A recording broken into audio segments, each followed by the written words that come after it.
Yes, ladies and gentlemen, welcome back to the Predator League 2022 Grand Finals, game number 3. It's MLP Dota and John Expire joining you here for this final game of the whole tournament. John, it's gone all the way to 3 games. I'm going to be quite frank with you and honest. I thought it was a 2-0 the way of Polaris. Turns out Execration had something to say about that game 1 going their way. Polaris clawing the way back in game number 2. And here we are, game number 3. John, how the hell are you feeling? Feeling great. You know, we finally hit a multi-game series here, and it's going all the way. A lot on the line for both of these teams. I think a lot of us were expecting Polaris to be the marked favorites. But honestly, it could have gone 2-0 either way. I felt like if Execration rode that momentum from game 1, could have ended up just their way and we wouldn't be here. But yeah, Polaris did manage to hang on. They're a strong team, and feels like that Pudge is a big factor for both sides. Like, just having that big hero has led to both sides finding that victory. It certainly has. I mean, Pudge is the winning hero of the Grand Final so far. I can only imagine which team does pick it up here in the 3rd game. And that's the thing, right? Like, going into the draft later on, do you assume we just ban it out now because both sides have not found an appropriate counter towards this hero? It feels like they should, just considering how well both Palos and Natsumi performed on the hero. At the same time, first phase, the priority has to stay there. Right. We've seen a lot of Nyx banned out. We've seen maybe some target bans onto AU early on as well from Execration's end. We see Bob getting banned out by the 2nd phase of bans. So there's a lot to prioritize, which leaves things like this Pudge in the pool for the last phase. And that's where it gets scary. Like, if your lineup's not built to go against it, or if you have this certain counter pick planned out, but the draft isn't really designed for it, it can really fall apart. Like we saw in game 1, Polaris answered with a Life Stealer. On paper, a really good solution to a Pudge. It just didn't kind of shape up there. Yeah, it's one of those things, right? You don't take off on the Life Stealer and it just kind of falls apart against a hero like Pudge. And even with the Rage and the BKB available, those do wear off eventually, and then you've got some issues against Pudge. Props to the hooks though as well. I mean, there was so many hooks landing from that Pudge on the side of Execration, and well, what can you do? It happens. Game 3 at least is what we wanted to see, and here it is.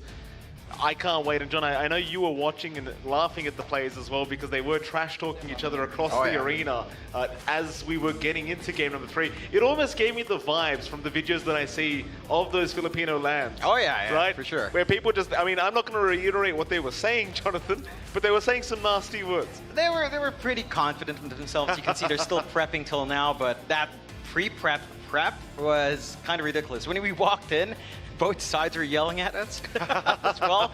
You gotta love that energy, you know. Execration's like, yeah, John. And Polaris is like, yeah. They want us to praise them. Nobody talked about Mike though, did they? No, they talked about the MPL. We won't. Let's go into it. We do have a draft underway.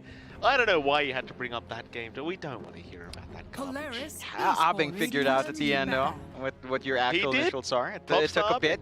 Yeah, faster than Zephyr. Faster than Zephyr. Much faster than Zephyr. So Zephyr just literally timed out in the PC, right? And it was like, then he was like, MPL.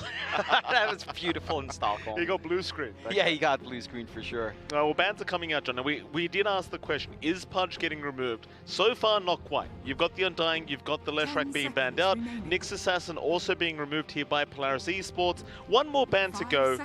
It's one of the things, right? Like, if you have first pick right now, you don't care. You'd rather leave the Pudge and maybe take it for yourself. We'll see what Polaris gets done here, whether they want to have it in the game or not. Yeah, they don't have first pick overall, so they will just be surrendering perhaps to Exit. It doesn't feel like the Pudge has been a first phase pick for either team, though. Yeah. It has been in the 2nd phase. It has been more of a pocket pick in the last phase. So it's still fairly open. You just prioritize everything else, and we do see targets there. Nyx gone, Ember Spirit gone. Dawnbreaker's still open, which we know both sides do love to play at certain positions. Visage is the big one as well, that you can think of Force and Tino kind of contesting. So you have some great options to kick things off. Execration do start with a Mirana, and we know Shanks is a very mean Mirana player, as we have seen previously as well. Absolutely, a complete menace on the Mirana, I want to say, Jonathan, and Execration going to be feeling quite comfy going ahead and picking that one up. Polaris Esports, 2 picks for them now. I was going to mention as well, just after the ban phase, the Bob Batrider still available as well. That's a very scary hero to have to give over to Execration if they do get away with it. Mind you, it's probably not going to be picked in the first phase anyway. And speaking of scary heroes, here we go again. Marcy and Broodmother and Naga Siren apparently coming out. Yeah, this is a very different draft here in Game 3. Game 2, maybe mirroring Game 1 just a bit, but we see major changes into the last game of the tournament here. I love that Polaris do manage to go into that Force Broodmother. They've had a lot of success with the hero. Force just knows how to play the tempo. He knows how to work his lane, push the advantage. You've got a pretty strong combination with Marcy. You can rebound off the Spiderlings, right? Right. So you've got really good reach because of how fast they move. They can just be forward. How do you rebound off a Spiderling, Jonathan? I don't know how it's not crushed. I mean, You'd squash it, right? yeah, it definitely gets squished, those tiny things. But hey, they're Brood Mama Spiderlings, so you know, they're a bit stronger than average. The Naga Siren, though, is a great solution to an extent to the Brood Mother, right? Like, Brood wants to shove out waves, Naga can do the same thing, except Naga can really spread out her illusions and just counteract that shoving from the Brood. So I think Execration set themselves up pretty nicely. You've got arrows set up with the net, although it's not necessarily your go-to combo. You're not dragging out your Naga to set up for the Mirana, but you do have follow-through for that control. And you've always got that reset button on Naga Siren now as well. So I like what Execration's doing. I think the ideas are good, but allowing something like that Force Broodmother is pretty confident. That's what I was going to kind of add, right? Like the Force Broodmother, I can't even remember seeing it lose throughout this tournament. He's just been so strong on this hero.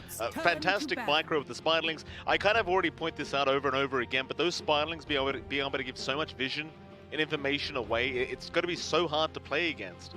And we've seen how dominant Force can be. Even with a bad lane, he goes into the jungle, he farms up a little bit, he stays around the off lane, just keeps the lane pushed down, controls the opposite side of the jungle, and eventually he finds the farm. And even if he doesn't find the farm, Broodmother's one of those heroes where he's going to look for the POS 5, he'll look for the POS 4 in the middle of the team fights, and regardless of whether he has farm or not, he's got a billion spiders, he's got the damage. Yeah, and he's just going to be extra durable as well. Usual build-up of, say, Wraith Pact and maybe Pipe of Insight, and you're kind of set in the Broodmother. You're just not going to die to burst. Your Spiderlings will take more time to kill off as well. And not that Execration has the best ways of killing that off outside of your Naga right now. Starstorm can kind of work. Mirana Ags is almost never a thing until ultra late game. So it's still fairly well protected despite the Naga being able to counteract its lane dominance or lane shoving down the line. I think you still have that good window for Force to play with. I am curious how Execration responds though. Like, how else do you kind of want to deal with Force here? Are you happy enough with just the Naga? We see them ban out the Pudge, we see them ban out the Pangolier, and it feels like the Pango is one of those good answers for that Broodmother. Swashbuckle's great, you can build Maelstrom, they just all melt. Ember's already been banned out by Polaris as well. And they're still showing respect to Bob. Like, taking away the Batrider is pretty big, and the Mars, which both Bob and Tino have played as well, although mostly on Tino. So just, again, protecting this Broodmother quite nicely here for Polaris' end. Oh, and they'll go down the Dazzle route here. I believe that should be the AU POS 5 Dazzle, or I know you're about to correct me because we did see a position for Dazzle. We saw Savius play it last time, and if you think about that lane, down the line with the Spiderlings up and Shadow Wave, that is just terrifying. It is. You just die. There's no way to kind of counteract that, and it just really helps in just setting up this aggressive lane for Force, because you get that Poison Touch off, you get the Insatiable Hunger up and running, get the Silken Bola out. It's really easy to chase someone down there. It brings me back to the day of Dota 1. Dota All-Stars, there used to be a strat you used to run with Dazzle. You used to need units naturally, but if you had like a Prophet, you used to get the Nature's Tree and Sky. You just get the surround, the old surround, just block them in and keep just healing and healing and healing, and eventually they just melt. And like you said, with the Spiderlings, it's a lot of damage. Speaking of a lot of damage, we're gonna have a Hoodwink to come out here along with a Tidehunter. So very, very different drafts from Execration. Yeah, just shaking things up quite a fair bit. They've got really good team fight lined up, just with Ravage and of course with the Bushwhack coming out from the Hoodwink.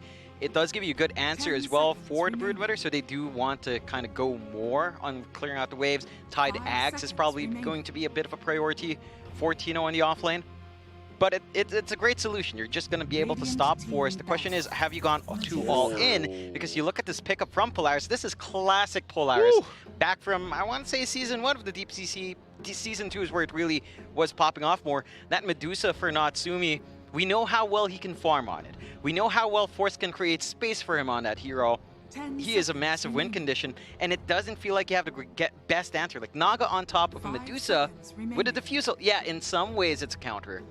can you really get on top of that Dusa, especially if she gets something like her Ags and Shard up? That's the problem. Like, you spam Mystic Snake, the illusion's just gone, the Fusil Blade suddenly does nothing, and this could be really rough. Like, I really don't see the answers for the Deuce of this game. It's a very strong pickup here by Polaris Esports.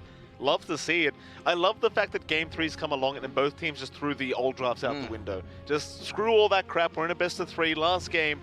Let's just try something new, and well, they certainly brought out something special. And we've got two, I don't want to say two Snake Ladies here, Jonathan, but a Naga Siren versus a Medusa. They're kind of both Snake Ladies, right? In a way, I guess. Well, Naga's a Naga, so. Right. But Naga is Snake. Half Snake. No, Naga is the word for snake, though. Oh. It really is. From what language? Forget. I want to say Hindi, but I'm not 100% sure. But yeah, so they are both Snake Ladies, and it's always interesting to see that matchup. See the rest of the bands. I like the Respect coming out for Lelouch still, Kunkka out, and the Void Spirit out as well. And Polaris also respecting Bob with a puck taken away. What options are left? I mean, Bob TA is probably his best bet, but I don't think we've seen him play that hero in this tournament at all, and in general, TA has just been kind of dead since those small camp changes. What else is there? OD ban out, pretty standard if you're playing the Deucer, right? Protects the Deucer really well.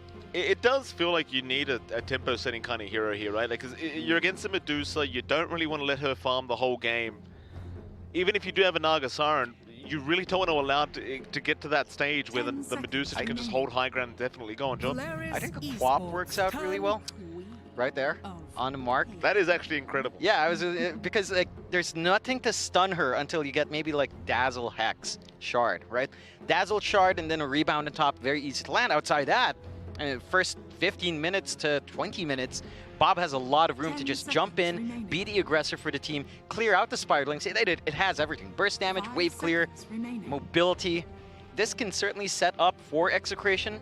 It just feels like, you know, at some point the Quap might not be enough. It does have scaling in the late game, but you know, its power spikes kind of valleys mid game, and then just goes up a little bit more towards ultra late. But it does feel like the Medusa eclipses you in that mid-late game area. Yeah, I mean, I like the points you're making about the Queen of Pain. I do agree with what you're saying, but the hero itself has just been very lackluster. I think the win percentage, and I know we don't like to talk about pub win percentage here, John, but it does reflect a little bit of how strong a hero is, and I believe it's 42%, and I think TI-11, it had a 0% win rate. Yeah, it's a little bit miserable. It's one of those heroes that really relied on small camp. You know, just kind of getting momentum there, abusing water runes to kind of clear out the waves every time, and its tempo is just kind of thrown off. I still think it has a decent build-up. There are multiple options: Yules, Sanjkaya, or Orchid. In this game, it does feel like you probably could get away with a greedy Orchid pickup, but if Force goes for an Orchid instead of anything protective, that's where the Quap starts to suffer, so you might have to preempt that with maybe the Yules, and you wouldn't mind that too much. I am keen to see what Lelouch takes on mid to counteract that, though. It doesn't feel like you have that many options left for a good mid matchup. Maybe Alina is really one thing. Lina can kind of deal with Quap well, but you already have the Deuces soaking up so much farm. Lina can be a bit greedy. Oh, they're going to go down the Zeus route anyway. I suppose that's fair enough. It's a nice way of catching out the Hoodwink in the tree lines. Obviously very strong against Palos on that Naga Siren because it's just all magic damage. I think it fits very well here. Both teams have completed their drafts. I love, again, the fact that we've got two separate, two very different drafts going on for this Grand Final game number 3. I'll ask you right now, who do you think came out with the stronger draft going into this game 3? I would lean towards Polaris. I think in comparison, their team fight isn't as strong. You know, you've got Ravage, you've got Song coming out from Exa, you've got the Scream of Pain from the Quap, but Polaris, I mean, their lineup just feels like it doesn't need to wait that long. I mean, you think about Dusa, you think it's an ultra late game hero. It's not really. We've seen Dusa with, say, Manta Scotty by 22, and that's already a big spike for the Dusa. You're just kind of set to go. So I think if Execration don't apply that laning pressure, it's going to be really hard for Palos to find space on the map. And they're so constrained by Ravage, they're so constrained by this tempo of Bob. If Bob's lane doesn't go well, things can really get out of control for Execration. Like, Polaris will be able to kind of hit that momentum, shut the map out, and ensure Palos just never gets big. Very sad to add, by the way, Natsumi does not have the Crimson Witness for the Medusa, which I'd like to just point out, Jonathan, I do. Yeah. I have the Medusa tail. Very nice. I opened one, I got Medusa. Never played the hero, never will. I've got it though. I haven't opened any of mine. That's because you're doing something cheeky and buying a Steam Deck, aren't you, Jonathan? Well, it's unrelated because you can't even buy it officially. What else is unrelated, Jonathan? We're going to go into the Predator League 2022 Grand Finals, last day, final match. Let's get it underway. Execration against Polaris Esports. This is the final game, John. A best of one in this Grand Finals. One of these teams has to be the bridesmaid. The other, naturally, the bride. To be married. It's all about them. Yeah, it's going to be all about the winner, of course. No one remembers second place, unfortunately. So we'll see who brings their A game out. We already had a early pause, as is traditional when you have two Filipino teams up against each other. You know, this is actually a prime opportunity to say, this is the classic Tagalog versus Bisayawa fight. This is, chat's going to love that. They're absolutely going to dig that. If I remember correctly, the Visayas region. The Visayas, yes. They're from Cebu. Yeah. Do you feel good correcting me on my pronunciation for once? No, not really. I feel sad. No. No, but it is like Bisaya in Filipino, but it's a V in English. I don't know. Yeah, but it's Bisaya Pride, right? Yeah. That's what you taught me. You said if you're going to say Pride, you say Bisaya Pride. Yeah. There you go. There you go. There's a sneak peek into what might happen if Polaris wins. Still. We'll see. Yeah, we will. Execration still looking like a very strong team, and obviously, like we mentioned earlier, John, these guys were very confident going into this game 3. Both teams giving kind of a bit of trash talk across the arena, which is something I love to see. This is why I feel like we need more Rambulans, right? Just complete trash talk constantly happening. I love it. It's always fun to see. A little bit of a scuffle over the runes, but doesn't look like any hard commitment from both sides. So it's just going to be a nice little 3-1 pickup in Polaris' favor. And that should kind of help set up Lelouch. Really important, I think, in the Zeus matchup. Like, out of all the mids that rely on that early gold, Zeus is probably one of the bigger ones. Quick bottle changes that lane matchup, makes it pretty hellish for the Quap.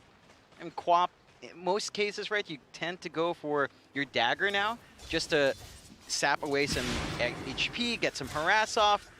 Zeus stands far back enough. Every time you walk up for the dagger, you're going to get punished by the chain lightning every time. It's not an easy lane at all for Bob.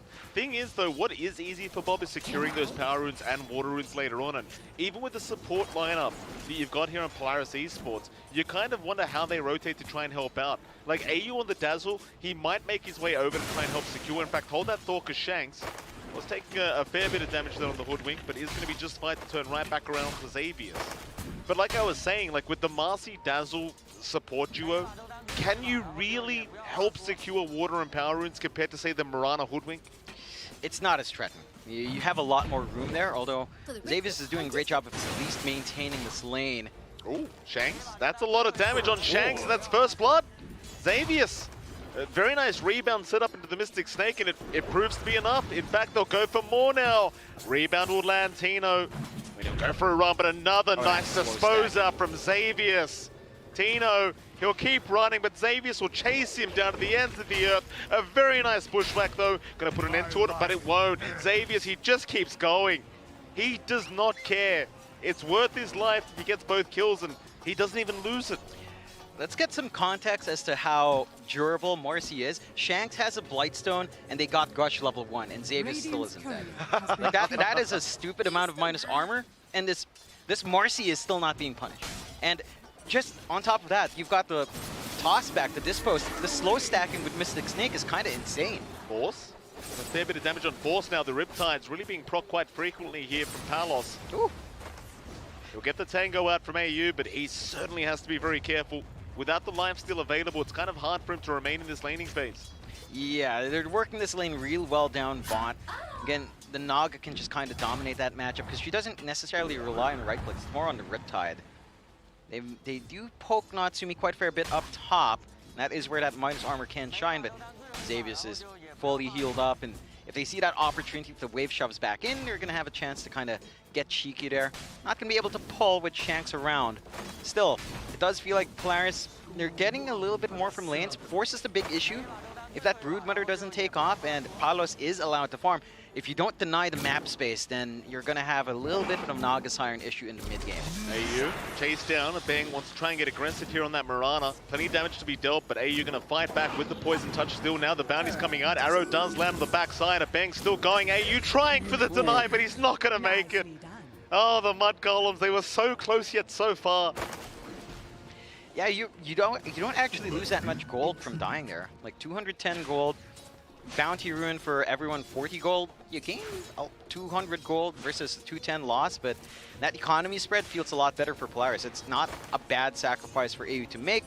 Still some solo EXP for the Mirana, so I'm sure Abeng's going to be more than happy about that. But because AU dies, he goes back mid, tops up Lelouch, allows him to just keep harassing out. Xavier's going to drop top lane, so they do finally get rid of this Marcy. Shank's the one to pick that one up, and I suppose the damage is really starting to come out here from the side of Execration in this off lane. Natsumi, he's farming okay, but he's only at 10 CS right now, so he has certainly been kind of halted here in terms of that CS department. See if they can keep it up here on this Tide and the Hoodwink. Does seem like a bit of a hard lane to actually secure any kind of CS for Natsumi, unless Xavier's is really up front, allowing that space over. And again, as we just saw, Xavier's dropping. It's not so safe for him to move that far forward. Yeah, it's always a little bit risky now. With the levels up on Tino, just has a lot more to offer in the counterfight. And even levels up on Shanks just allows a little bit more control, a little bit more damage every time they poke up. This time around will drop topside, so if they do punish once again Natsumi, he'll be very happy with that bonus goal. Yeah, it does compensate for the slower lane. It's still one of the bottom cores in terms of CS. I'm sure his net worth isn't too bad though, considering all these kills coming up top. I think the one thing for Execration is they aren't at the point where they're rotating mid. Those rotations we talked about with Mirana and with a Hoodwink just isn't happening. It's not to the detriment of Bob. He still has rune control and Lelouch isn't having the best of times, but it does feel like once Bob hits 6, you should start to think about taking away that Zeus, because you allow that Zeus to just keep farming up, he'll have a Kaya, he'll have a lot of damage. Palos kind of suffering a little bit more now. Like, he doesn't have the support with him at the moment, and against AU and the Broodmother, it can be quite difficult to try and contest that lane now without having that support right behind you to help you out in a Bing. Not sure where a Bing's hanging out, but it looks like he's in the dire triangle right now, so Palos can be focused once again here, forced. He'll just move forward. Palos, he's going to be forced to fight, but he can't do it. He will drop, able to secure the kill onto the Naga Siren and a Bing. Probably going to regret not being around for that. Yeah, you can't afford to just leave the Naga alone. We talked about that slow stacking. Bola up along with a Poison Touch, and most heroes can't run away. Even something like the Naga Siren can't deal with that. Force is fairly durable now on the Broodmother with that casual Wraith Band pickup, and even has the Orb of Venom just to get even more slow on hand, so it's very hard for you to run. Lelouch now at 6, topping up back in the base. We'll have Thunder God's Wrath if he sees that opportunity, and Bob does have his own 6 up, but again, there's just no support rotations. They're tied in to the side lanes, and that just takes away a lot of fight that Execration has with this lineup. It certainly does. 2-4 now, very slight net worth lead the way of Polaris Esports. Off to a very, very nice start as top lane. Tino about to drop, but not quite enough yet. So Xavier's, he doesn't have the rebound to play with. He'll be forced to back. They do at least force a rotation out from the side of Execration towards that top side. Bang the one to TP in. Tino, he's still going to have to go back to the base though. Yeah, so close to getting that kill on Lelouch, but just a bit too durable on the Tide. Estimation was just slightly off. If they had an extra right click in, I'm sure Lelouch would have gotten that kill. So first Thunder God's Wrath doesn't quite line up for Polaris. That's a minute 40 window where they could just commit harder and not need to worry about that burst. Shanks, well, top lane getting very low now, but does get the scurry away. Tino going to rejoin the fray. Trying to get a little bit aggressive here with the Anchor Smash and Gush. He's going to do what he's going to do here against Natsumi, but well, the Medusa looking a lot more comfortable now at that top lane. Just starting to build in a little bit more. Still not quite as farmed as Palos, but not too far behind. And the jungle is still really secure. They don't quite have that much forward vision here to protect, but no one's really making any forays. They are starting to go onto the mid, though, at the very least camping for that 8-minute rune. A little bit early for Ronaldo.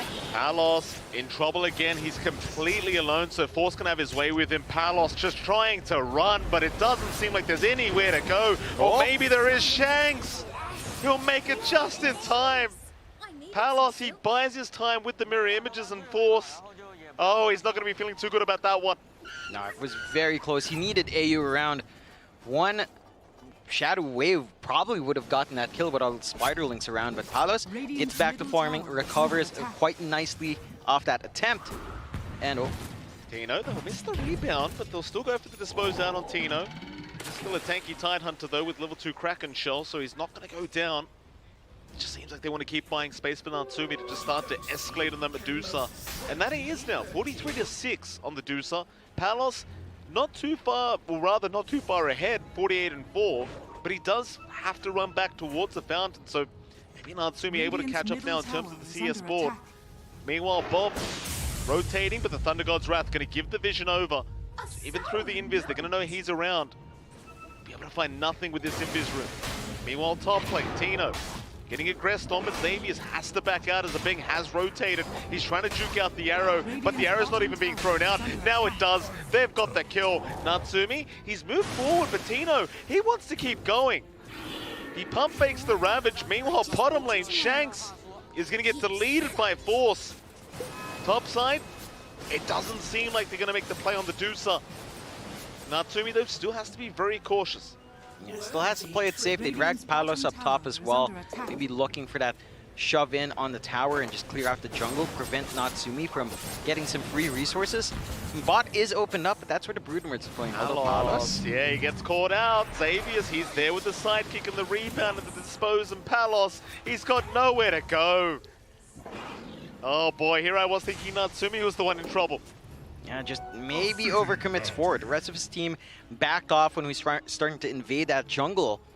And maybe he expected to have the threat of Ravage on hand, just doesn't connect with him, and he just never managed to do anything. A little bit too far forward, maybe some miscommunication coming out from Execration. Polaris not going to be wondering about that though. They take a big freebie, and that should start to really escalate Natsumi. He's so secure in that top lane, only the supports have been dying for him. His jungle's still fairly secure. There is a forward ward now from Execration on the top jungle though, so they can kind of spot out when the Deuce is farming. Again, if you think about Execration's lineup, they still haven't quite played around that burst potential Bob can offer. And they haven't lined up on mid, they haven't punished the Zeus, and they're keeping their bot tier 1 from falling, but Force is still managing to find all that farm. He's top net worth right now. He certainly is. Bob mid lane has to be cautious. They've got a haste rune on Lelouch. The chase is on. Bob still running, but surely can't get out. Lelouch, he's not giving up, and he does secure the kill. That's massive for Polaris. Bob, he's already playing a hero that's going to suffer throughout the game, and he's so far behind this Zeus.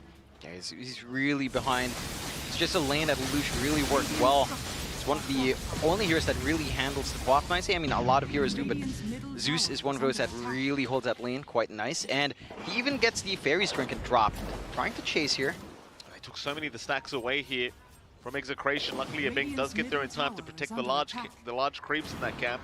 Nice arrow. Is going to land perfectly on Xavius, but he has the raindrops. Blocks out most of the damage, and there's no real backup here to the arrow, so he's going to be just fine. Polaris still sitting pretty though. 3k advantage. Execration, they're the ones that need to try and find a way to slow down this Medusa now as Natsumi. Second in net worth. Only second to his own Broodmother. Oh. In fact, now Palos. Oh, he gets blown up. Oh, that was so fast. Marcy at level 6 just melting heroes without any items. That was no phase boots, no orb of corrosion, nothing like that. Very balanced. Just ripped right through an Agi core. Beautiful to see. Of course, they did have the magic damage coming out there from Lelouch as well. But Palos, again, he's forced to just abandon bot. He can't handle that lane up against a Broodmother. Has to go top, but with the tower still up, Polaris still has so many options for those rotations. And Natsumi's just never under threat. 4-8, 4k lead for Polaris here at 12 minutes in. They're still having a pretty good time here. Yeah, they are. Hard to see how you slow them down now, right? Because you've got Force on one side of things, just keeping the bot wave pushed out, controlling that side of the jungle. That does force Palos to go to the top side, but he can't farm there either because they just keep making the jump in on him. At least now they have found the Marcy, but they might not have found the kill. Sharpshooter's not going to land either. Oh, Xavius. He's ruining them this game. 2 ults committed for that pause for Marcy, and you can't even find it. You do have room to shove in top, but your mid's under pressure with Lelouch and Force dealing with that creep wave. You've got to make that choice. Sacrificing your mid for a top tier 1 doesn't feel like it's all that worthwhile.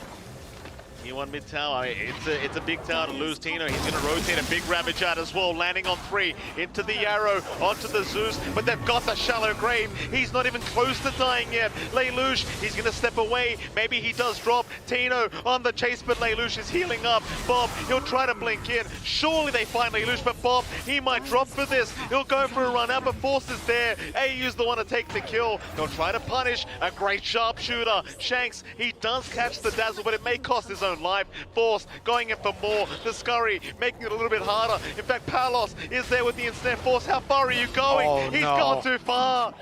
Oh, he's gone too far. Have they given an opening to Execration? I mean, it's pretty deep. They get some really big hero kills.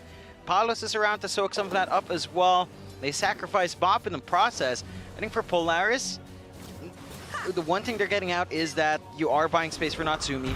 He's been free in the triangle. He's free down bot. Oh, bang. Yeah, there's no surviving that combination. My goodness. Yeah, the burst is just way too high. For Execration side, I don't know if they can hold onto that mid tower with another fight like that. They did have to expend some big cooldowns there. And they can't even clear out their Ancients. Tino needs this farm. He's so low in net worth, but they're contesting. That they are. Bushwhack's gonna not connect here, Tino. He's in big, big trouble. Just so much damage being dealt from Xavier's. They'll just keep rushing forward. Tino's gone. Bob, he's trying to find AU, but AU's gonna be just fine to heal up as Bob needs to blink out. Lelouch will just keep chasing, however, with the heavenly jump. It's still not enough, but Xavier's, he'll have rebound Oh, soon. what? He lands it right on the edge. Bob's gone. Arrow's there. A bang. He might at least find Xavier's for his trouble, but they just don't have the damage. They don't have the damage. A bang. He's going to leave the area. This is not the fight for Execration.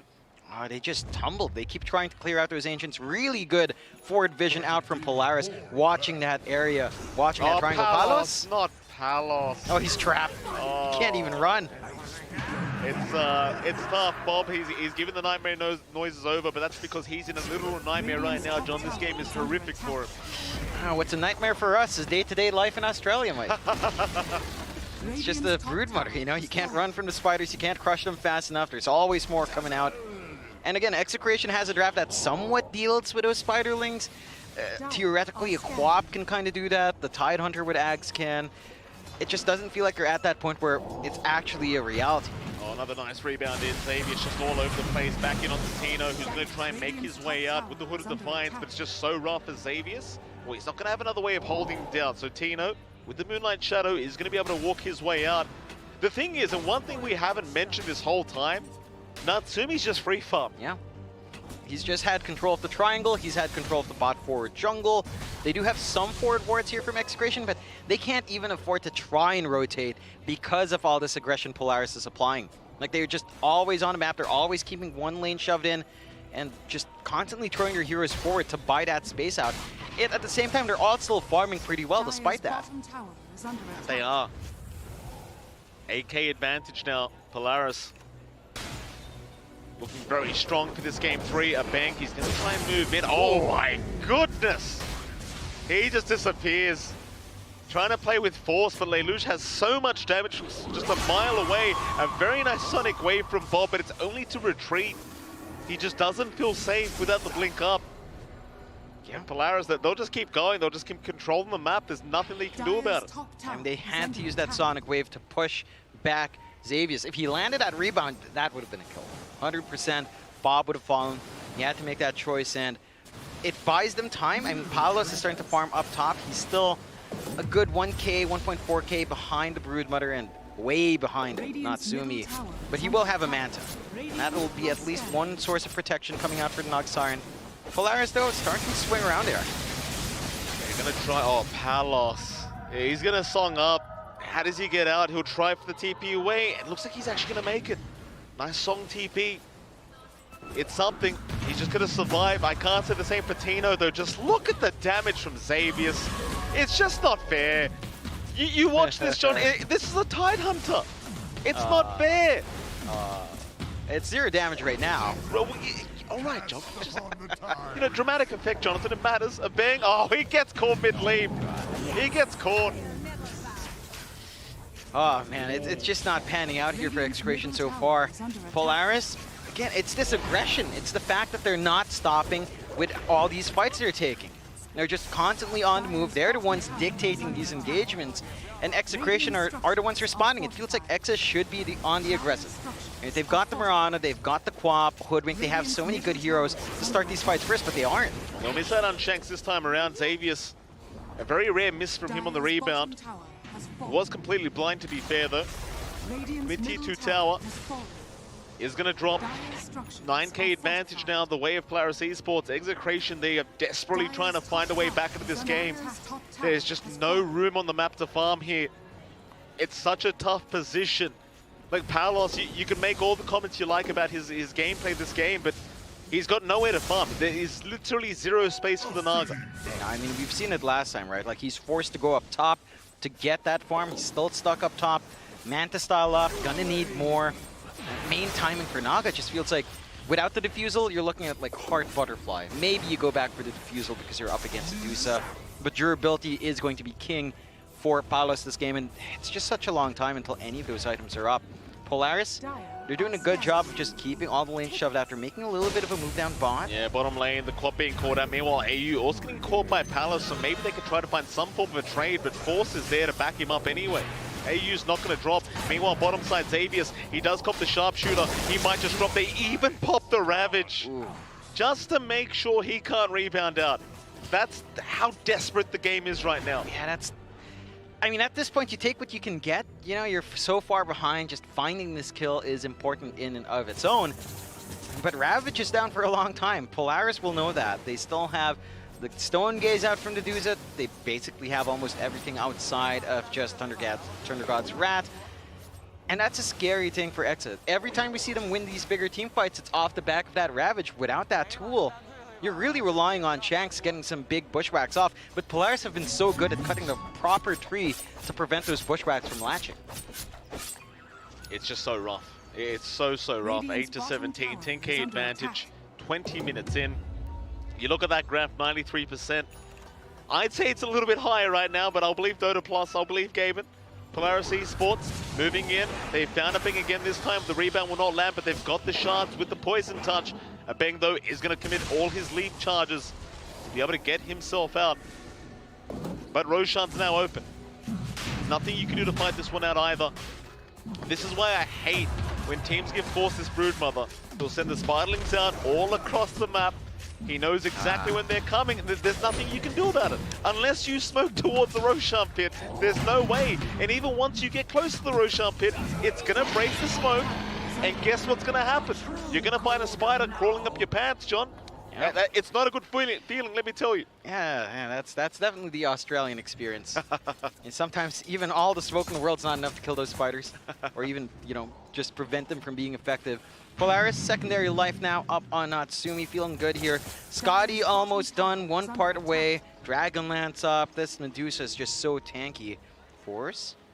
He might be able to do this himself. Palos is going to try and fight back. Bushwhack will land. Sharpshooter will be there from Shanks. Maybe he's gone a bit too far. Or maybe... Where's the damage? Did he not just Sharpshooter? Force? He's just walking away. Rebound is... What? They're going to turn it. What? Shanks, he's going to run. TP away.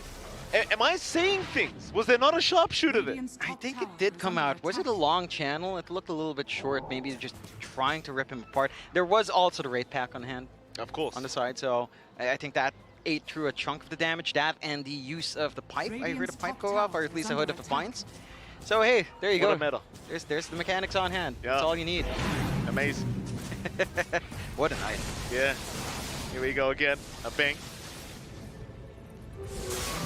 He finds to leap out, but the top tier 2 tower is just dropping. There's nothing they can do to defend this. Execration still just trying to find space in the map to give to Palos. Speaking of, though, he is still dead, but he'll be back up in just a moment. Natsumi, meanwhile, onto the tier 3 tower, top side. That sidekick gonna give him all the damage he requires. Like, you look at his items, and there's really nothing giving him damage apart from that sidekick, but that's all you need. He doesn't need much else. They'll try to chip away at the mana pool of the Medusa. She's only lost about 1/4 of it, though, with all those spells being thrown out. Natsumi, he'll force out the glyph. That's going to be enough for him for now. He might come back in a minute.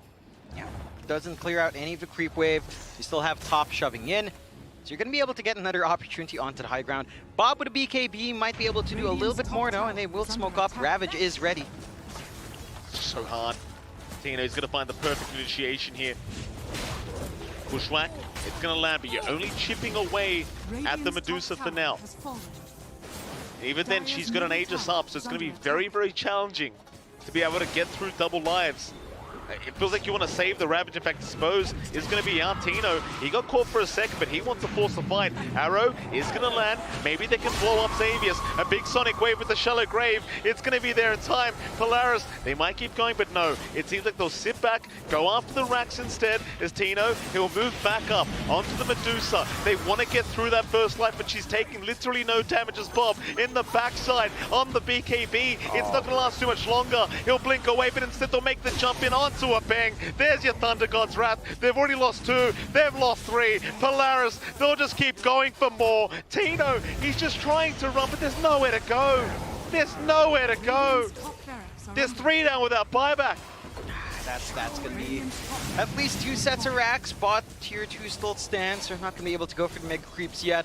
But Polaris find themselves in a commanding position in this game. 8-22, 17k up.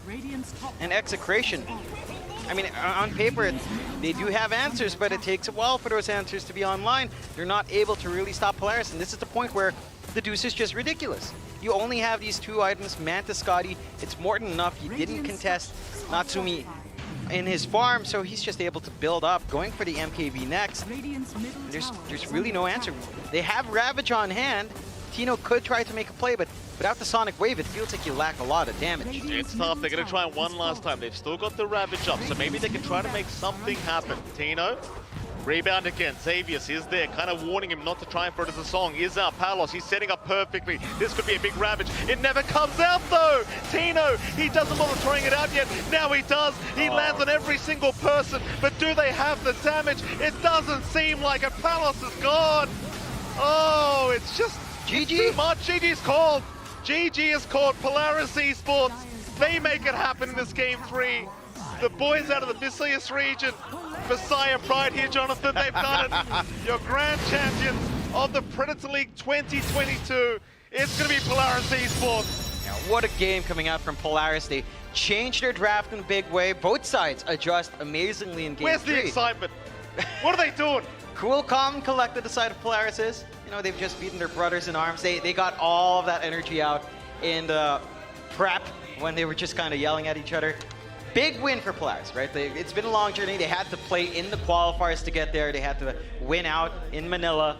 And they win out here as well. A perfect run on that upper bracket. Only 1 loss here in the grand finals. And these guys have shaped up since the last time. A lot of us have seen them in the LCQs, right? And they were also very promising there. But this team has just continuously refined itself. And we see that really shine in this game. Absolutely spectacular performance throughout the whole tournament. Obviously, they dropped 1 game here to Execration, and you've got to give props to the boys from Execration, John. They put on a hell of a show here in this grand finals as well. They had to make a lower bracket run very early on, but they made it happen. They end up getting 2nd place. Kisses all around here as well. I mean, these guys are great friends as well. I mean, we were talking about the trash talk earlier. It's all about being friends and just giving each other crap. I'm sure Execration, they're more than happy to see their brothers in arms come first. They'll take 2nd place. Yeah, they're happy enough. This grand finals is really a fight of brothers, and you know, despite what happens, you're happy for the opposing team. At the same time, of course, there is a little bit of heartbreak. You worked hard to get here. It's been a tough journey for Execration. They ran through the lower bracket in amazing fashion, but it's just not enough to go up against Polaris here. Absolutely not. There it is, the champions, Polaris Esports. I mean, again, very, very stoic. Maybe not believing they've actually pulled off the victory here quite yet. We'll have a chance to talk to them very, very soon. But what a series it was here between these 2 teams. Happy to see the boys win as well. I mean, I want to say, John, I did think they were the favorites going into the whole tournament. You know, I kept saying it, Jonathan. Yeah. I've got to show off a little bit here. You've been showing off all week. But there you go. They've done it. They have. They've met the expectations. I think a lot of times, previously, where we'd say Polaris is the favorite, somehow it falters a bit. Not here. No. It's been consistent. It's been the riskiest tournament they've been in, all best of ones. And again, only dropping that 1 game in the grand finals. Spectacular performance coming out from them. They've just done a great job of adapting, of playing the game. And in that last game, I mean, they went back to comfort, right? Like they got Force, his Broodmother in the first phase. The confidence to still pull it off. And it still does what it does. Force is just a very mean Broodmother player. All right, well, with that, we are going to see you very, very soon for an interview with the winners, Polaris Esports. We'll see you all then.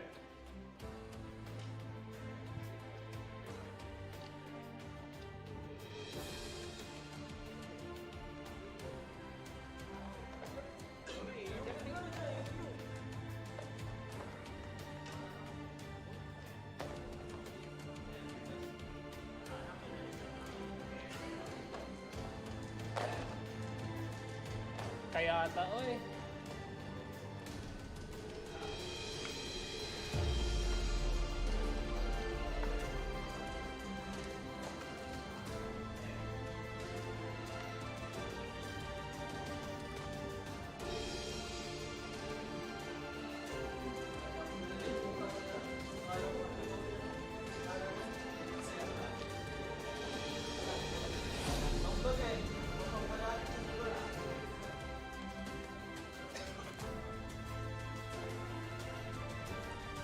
All right, ladies and gents, we're here with Polaris, our grand finals winner here in the Predator League 2022.